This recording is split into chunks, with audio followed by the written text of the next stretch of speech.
Ghost of Tsushima. This has to be one of the most incredible platinums. This is my definitely personal favourite. From the yellow treed forest to the red flowered grasslands to the creepy green forest, damn, there's a lot of coloured forests, and to the bamboo forest and to the white grasslands. I mean, look at those birds, look at the weather, look, bam, lightning, what the hell, like this game is so beautiful I actually can't describe it. From the stealth missions to the sea and even the killing, oof.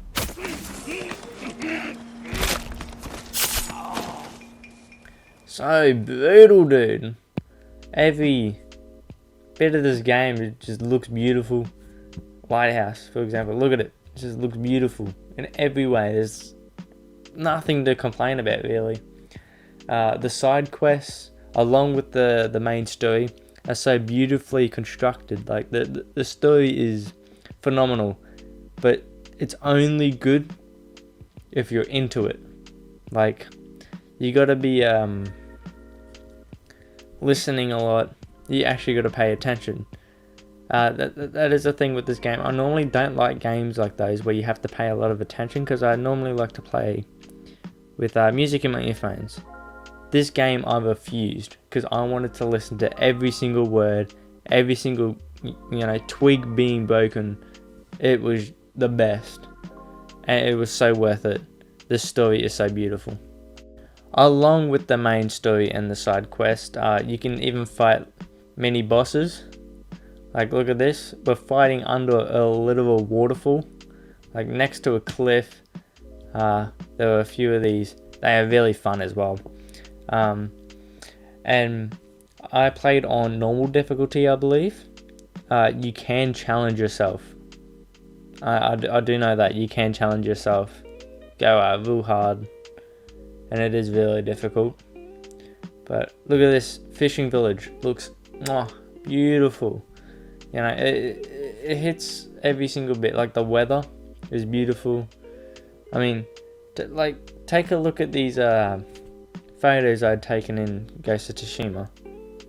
Some of these screenshots are literally from like the first cutscene of the game. I was in love with the look of it, at least, straight away. This story, I loved it. I'm a bit of a history nerd, and this is, what do you call it? Inspired by the Mongol invasion. So the island of Tsushima is a real place. You can look it up. Beautiful. They've done some things right in terms of historically right, but they've changed the things that need to be changed for it to be entertaining. Anyway, to the story of the game itself. A main aspect of the game is Jin must choose between the traditional values of a samurai or the dishonorable tactics to protect Tsushima.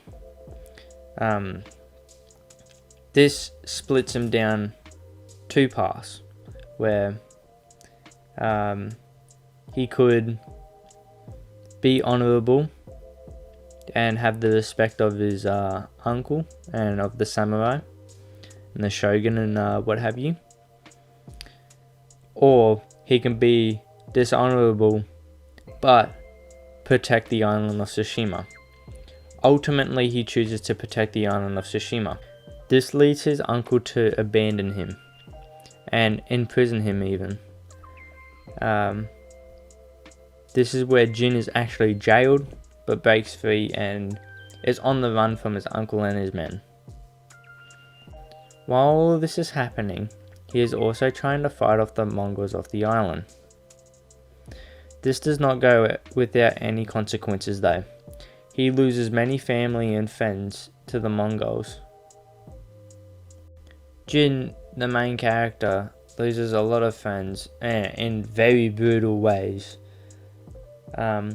He loses his horse while running away from his uncle. He had lost a friend by the literal main villain, convincing him to betray him.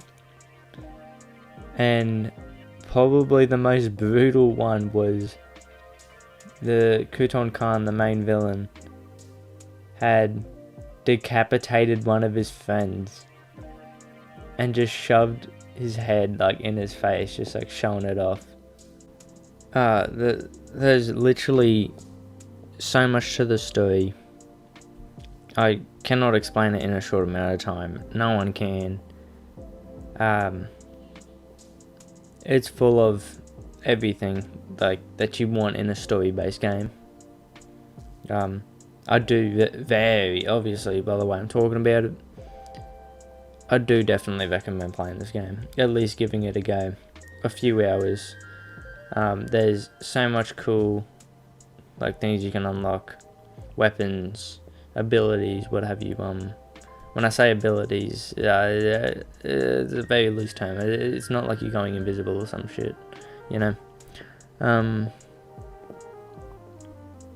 But you can get to a pretty good point where you can do some really good combos in combat. The combat in this game is something I quite like. It is a bit stupid at times. I will definitely admit that. It's definitely stupid at times. Overall though, it is pretty good to me. I like it. You can kind of tune it to your liking if you want to auto lock on or not, and what have you. The Platinum Trophy took me around 55 hours, but you can definitely take a few hours off of that at least. I had a little bit of a fuck around at the start, obviously learning the controls, learning what to do. I did that really slowly. Also getting collectibles that I didn't really need to get even for the trophies. And just redoing missions because I had multiple options and I wanted to know what the other options were. Now, in terms of the actual trophies, they kind of come along with the story. Like, you finish the stories, I should say the stories, the main and the side. The sides are really good as well. It's not one that I hated at all. Once you finish all those, you're kind of like got all the trophies, and you might have like one or two that you might have to go out of your way to go get, if you know what I'm saying. Like, there might be like a weird one. Well, there is a weird one. Weird few. They're not hard to get. I did say there were collectibles. There are trophies for the collectibles, but thankfully they're like very easy. Like, they're like bare minimum. Like there's like heaps of different collectibles, heaps of different like shrines you gotta honor, and what have you. They don't require you to do them all, not even close to all of them, which is very nice. If you did have to do all of them, it would have been torture. And it's not that hard to find them because you can literally learn an ability that takes you to them. Like, it guides you to them, pretty much. The main takeaway with the difficulty of the Platinum Trophy is basically, if you finish the game, you're close enough to getting the Platinum and you might as well get it. This is why 8.5% of players have it. You buy it for the story, you finish the story, you get the Platinum. Essentially, you know, you might have to spend an extra hour or two afterwards, you know, getting a few weird trophies. That's about it. As I did mention heaps of times before, this game is beautiful.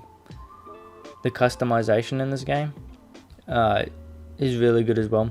You get different armor sets as you progress through the story. Different armor sets have different unique traits with it. Like I'm pretty sure I discussed earlier, the Traveler's Attire is very useful for discovering locations and artifacts and what have you. And the Samurai Armor is really good for combat, and you know, you can read the different traits of them and upgrade them. Other than that, you can change the colors of them. You can change how your sword looks, how your bow looks when you unlock it, and you can wear different headgear with different body gear. You know, you can mix and match and what have you. You can buy different colors of them. It's really neat. Not only that, if you're into like gaming photography, which weirdly this game got me into because it was just that beautiful.